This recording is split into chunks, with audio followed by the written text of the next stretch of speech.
Armada Book 1 Chapter 12 The Norsets Part 2. After 3 days, Boren was able to contact the Norset fleet commander and told him of the general plans. He asked the field commanders to stand down and if attacked, make a run for it, and Andrew's armada will intercept the Morts. Andrew, the fleet commander, his name is Tonen, is relieved that he is getting some help. He knows he would not win in the next battle, and now he actually sees that a win is possible. He will follow our lead. Boren said.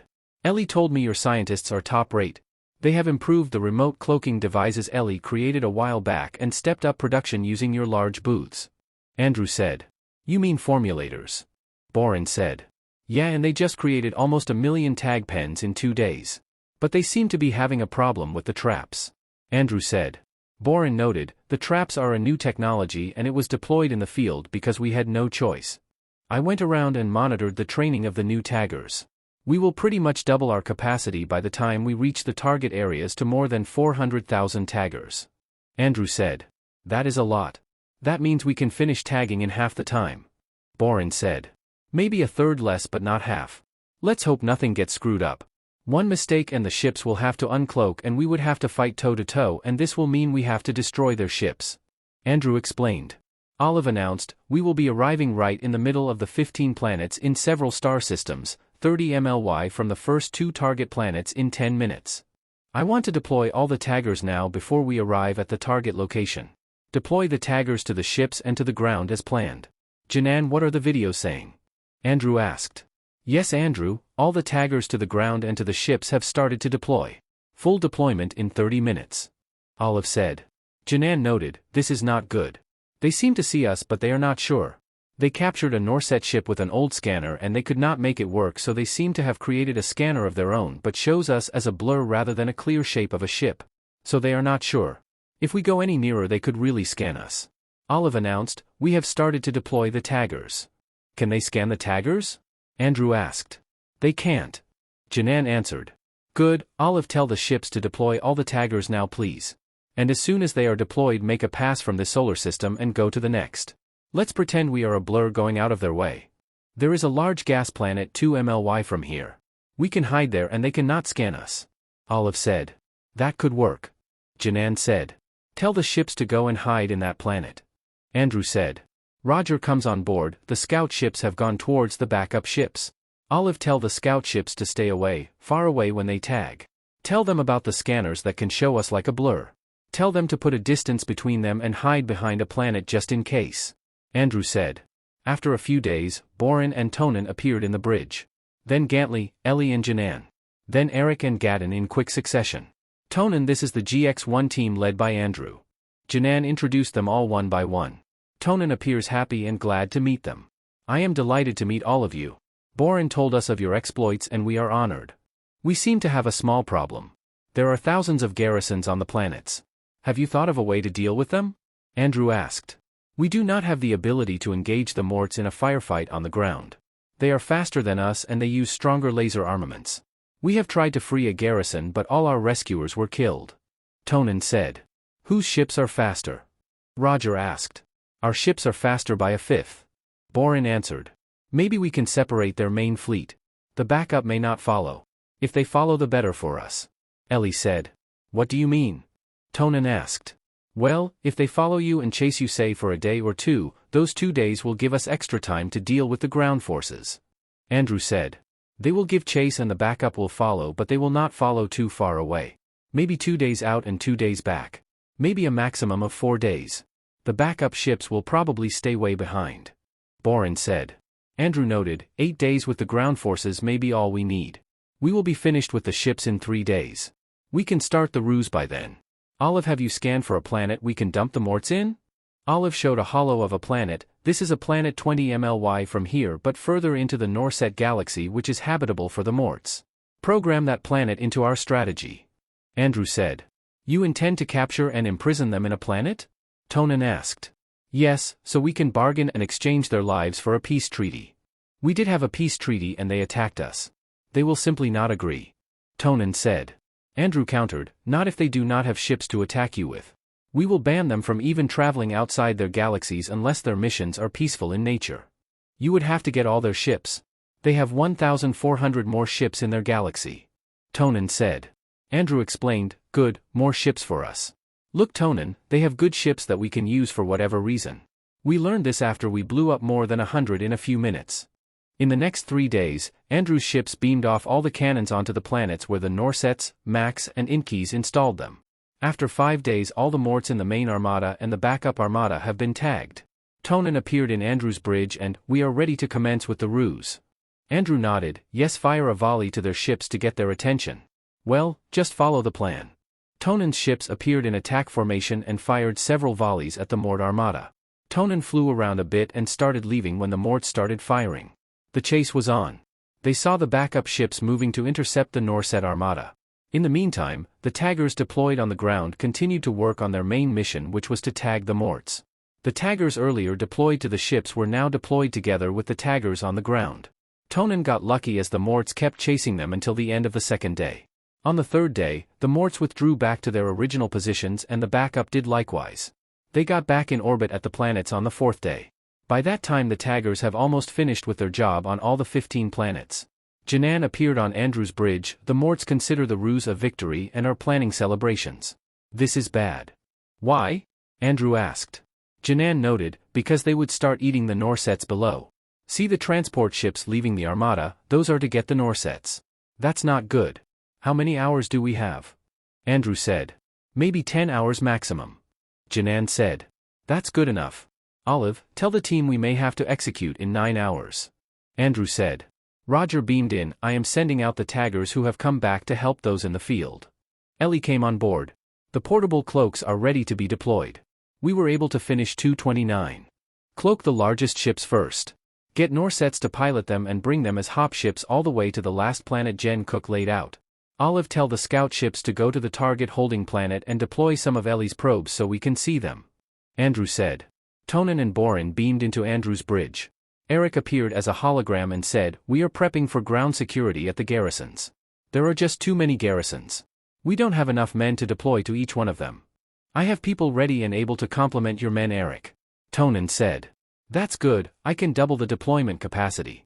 Which is almost good enough. Your men would have to secure the others we cannot secure. Beam your men to the ships so we can brief them. I can team them up one-on-one with my men. Eric said. Long-range sensors picked up 430 Mort ships coming our way. They seem to sense some activity going on or maybe just want to celebrate. They will be here in 3 days. Tonin said. Where will they be in 12 hours? Andrew asked. Olive can access our ship's data and get the estimated coordinates. They will be 90 MLY from here in 12 hours. Olive said. Good, send out the taggers in 18 hours. I want the taggers to rest for at least 10 hours before they deploy. Andrew said. Several hours later, Gantley beamed into the bridge. Andrew, we can deploy maybe 3 dozen cannons on one of the planets so when the ships come in we can destroy some of them and get their headquarters to learn about it. I would agree with the idea so they know they can not just fly in and attack us. Tonin said. That's a great idea to me. Roger seconded. Fine, destroy half, preferably the smaller ones, let one ship fly home, the rest we beam the Morts out of. Andrew said. I would like to let my ships guard the dumping planet. I will also deploy some medical personnel to check on the Norsets in the garrisons. Tonin said. Andrew agreed, that's okay since this is your galaxy but you have to promise control of your men. I know they will take some pot shots at the Morts. We've been in this situation before. Andrew, Borin and I would go down to brief the council of our actions. I would request Olive to provide some holographic presentation of the operation so the council can see. Janan said. Just tell me when to do so, Janan. Olive said. Borin and Janan appeared before the council that has gathered to monitor the operations. Greetings, great leader Binaton and council members. Borin greeted the council. We are at a loss on how the humans can do what Tonin told us they would do. Binaton said. We would be providing holographic images once it starts. Janan said.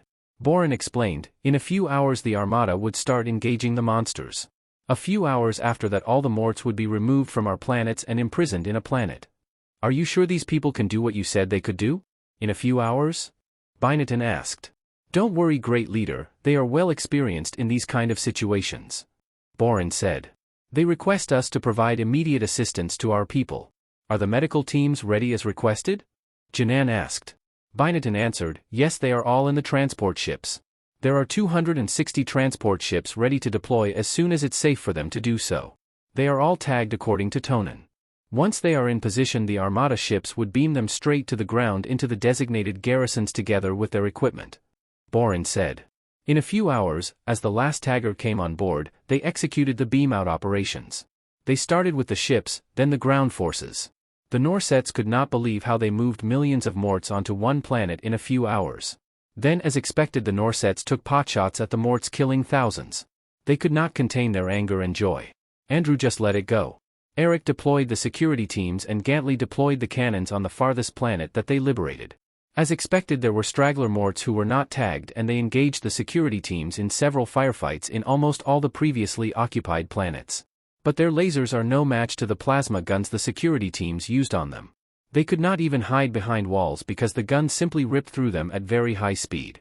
The Marines and Gantley's teams engaged a few stragglers, but in less than a day, the cannons were in place and ready to fire.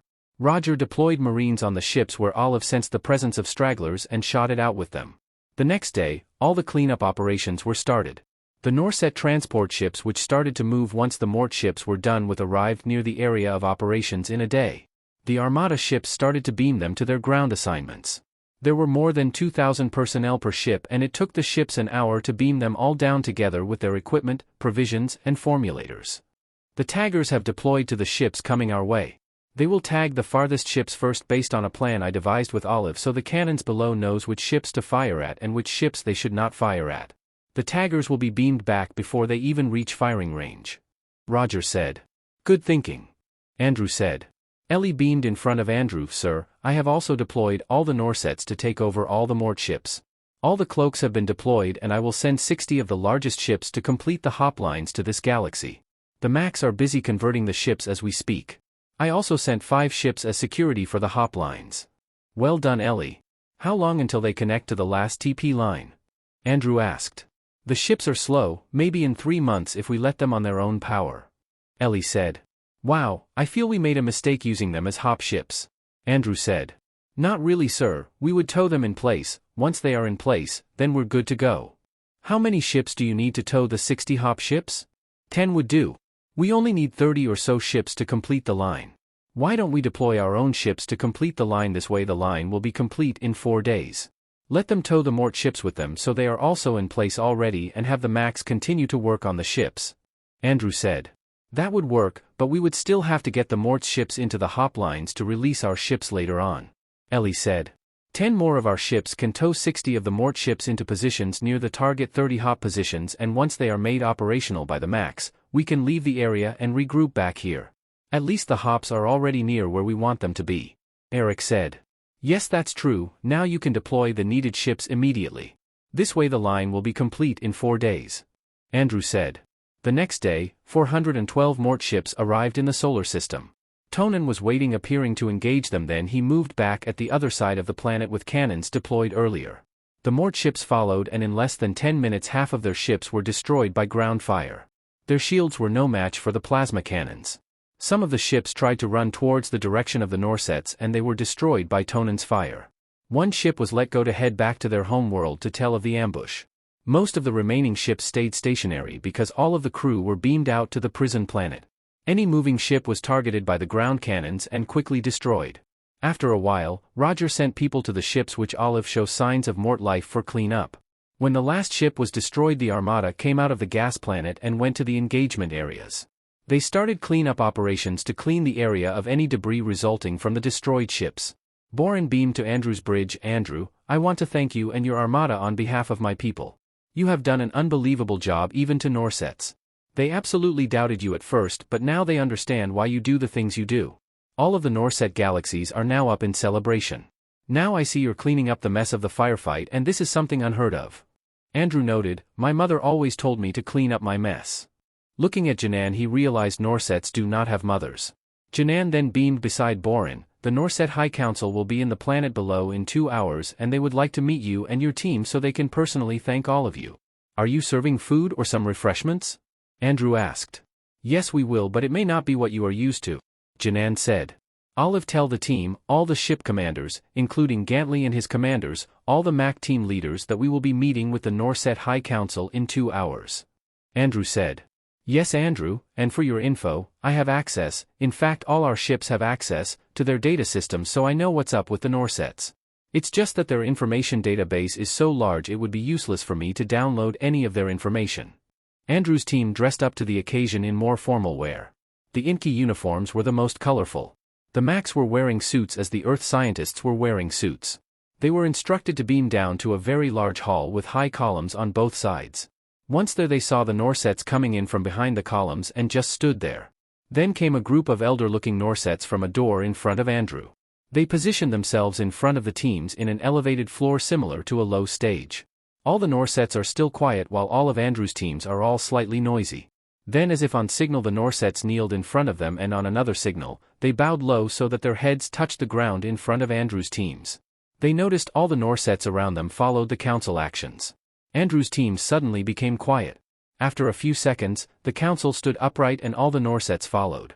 The council leader spoke, and it seems his voice is coming from a lot of points in the area. Greetings, my name is Binaton, the leader of this council. I would like to thank all of you for an unbelievable job you just did. Apparently you have done this before, and so we know this act of kindness is what you do.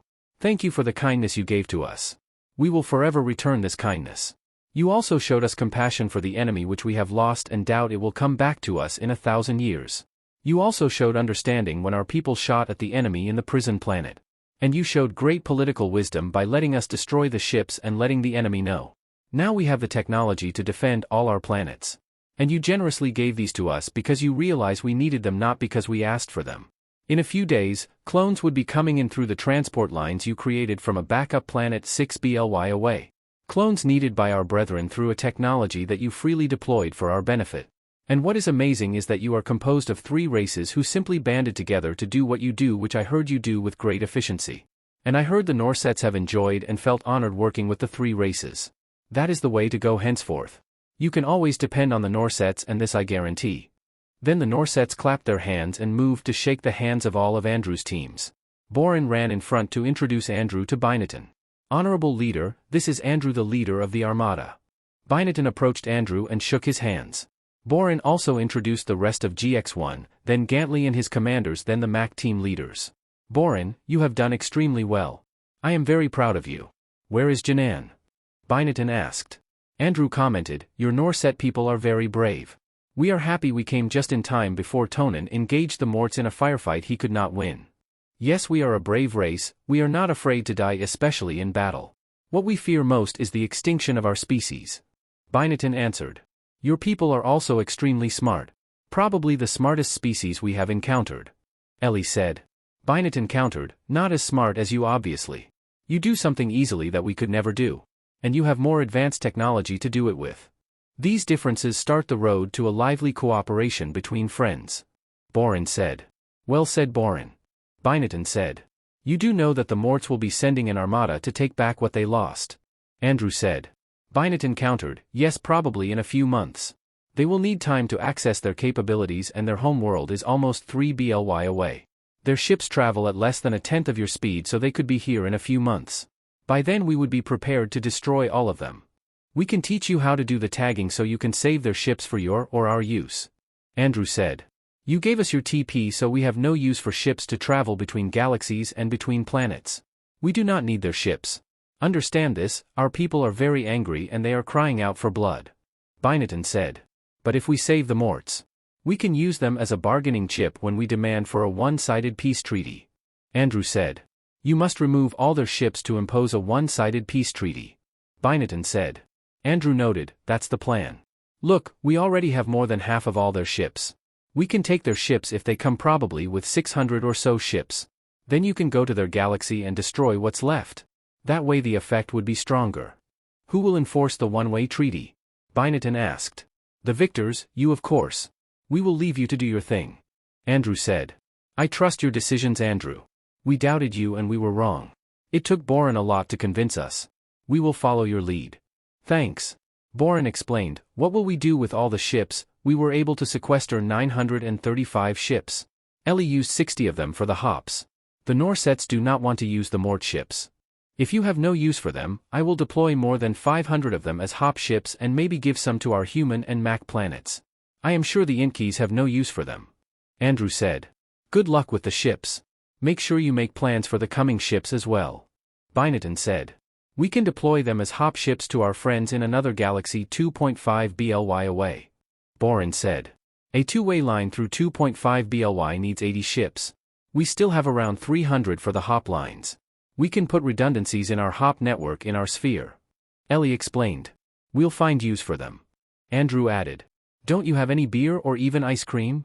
Roger asked. What's beer and ice cream? Binatton asked.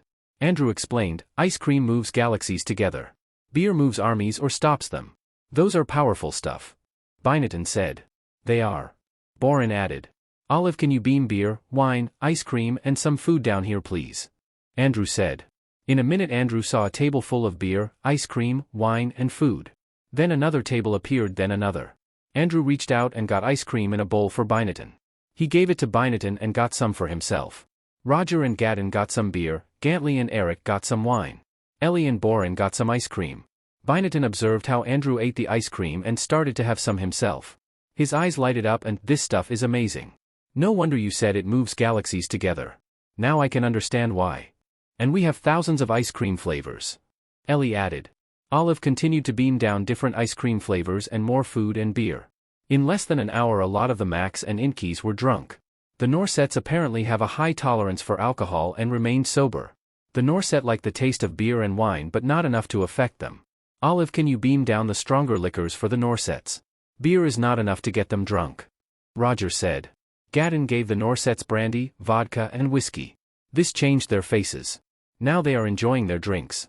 And in a few minutes they are as tipsy as the Max, humans and Inkies. See Binatton, beer and wines and liquor is what drive armies or stops them. Andrew said. I see what you mean. Let me taste that brandy, Boren. Binatton said. Boren gave him a tall glass and Binatton drank it straight. Binatton exclaimed, wow, this is even more amazing than ice cream. I would like to have this every day. Andrew noted, that is the beginning of trade between our worlds. Binatton smiled and, you're a smooth operator, Andrew. I think you're drunk, Binatton. Andrew said. What's drunk? I feel really good. Boren, give me another glass. Binatton said. Boren was drunk himself. Here, your majesty, have a tall one. Roger butted in. Binatton, on Earth we have a way to drink this, we say a wish and toast or click our glasses to it. Here boss, have this glass of brandy. Andrew got the glass of brandy from Roger. Andrew raised his glass, to a friendship that will last forever. Roger raised his glass also and clicked Andrew's glass. Boren and Binatton clicked Andrew's and Roger's glasses as well. Then Andrew drank half of the glass as did Roger. Now your turn, Binatton, say something we can all toast on. Roger said. To the wisdom we can learn from each other. Binatton said, raising his glass. Well said, Binatton, Andrew said as he clicked Binatton's and Boren's glass while Roger did the same. They drank the remaining brandy in the glass. I am beginning to like this human tradition. Boren said. Never you worry, my friend, you will have more of us until you puke. Roger said.